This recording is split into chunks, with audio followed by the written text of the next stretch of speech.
আরে আরে লেওরা পিছনেরটাকে কে উঠা, ওর তো গুয়া ঠোয়া সবকিছু ভাঙে চলে যাচ্ছে, বাল ওর কোমরে ব্যথা লাগবে কিছুদিন পরে, ওর বউ কিন্তু মালিশ করতে পারবে না।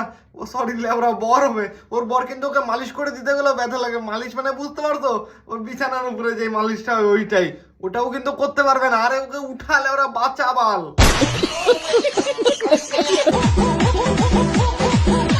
রাস্তাঘাটে নাচো তোমরা এমন এমন ভাবে, দেখাও কি ভদ্র ঘরের মেয়ে, তাই না সোশ্যাল মিডিয়াতে এসে বলছি সোশ্যাল মিডিয়াতে ভিউজের জন্য যা ইচ্ছা তাই নাচ দিচ্ছ, আর মানুষকে বলছো শরীর ঢেকে ভিডিও বানাও। এটা কি হচ্ছে বলো? এটা কি শরীর ঢাকা ভিডিও হচ্ছে? যে হারে কাঁপাচ্ছ মানে ভূমিকম্প উঠে যাবে ওখানে। বিশ্বাস কর ব্রিজটার আর অবস্থা নাই, ব্রিজটা এত পরিমাণে ভাইরাল করছে যে সরকার থেকে কিছুদিন পরে পারমিশন দেবে ব্রিজটা ভেঙে ফেলো, না হলে এদের মতো কিছু মামুনি আছে যারা আসবে আর পথ দোলাবে আর ভিউজ কামাবে আর টাকা কামাবে। সরকার কিন্তু ভালো দিবে না, কারণ 0% ইন্টারেস্ট।